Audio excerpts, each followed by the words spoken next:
माता पिता के कर्मों का फल बच्चों को मिलता है। जानिए क्या कहते हैं स्वामी प्रेमानंद महाराज। जब कर्मों की बात आती है तो कहा जाता है कि हर इंसान कभी ना कभी अपने कर्मों का फल पाता है, लेकिन क्या संतान अपने माता पिता के कर्मों का भी फल मिलता है?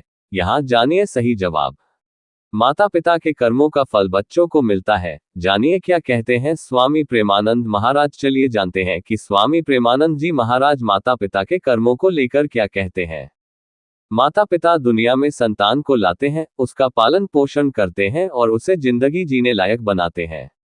सनातन धर्म में माता पिता को ही संतान सैंटन का पहला गुरु कहा गया है। ये भी कहा जाता है कि माता पिता के कर्मों का फल उनकी संतान को भुगतना पड़ता है। इस बात को लेकर कई लोग भ्रम में रहते हैं कि क्या वाकई ऐसा होता है। इस बारे में वृंदावन के स्वामी प्रेमानंद जी महाराज ने बहुत ही विस्तार से इस प्रश्न का उत्तर दिया है। चलिए जानते हैं कि स्वामी प्रेमानंद जी महाराज माता पिता के कर्मों को लेकर क्या कहते हैं और क्या वाकई वह मान्य है। माता पिता के कर्मों का फल भोगती है संतान। स्वामी प्रेमानंद जी महाराज कहते हैं कि यह सही बात कि माता पिता के कर्मों का फल उनकी संतान को भुगतना पड़ता है।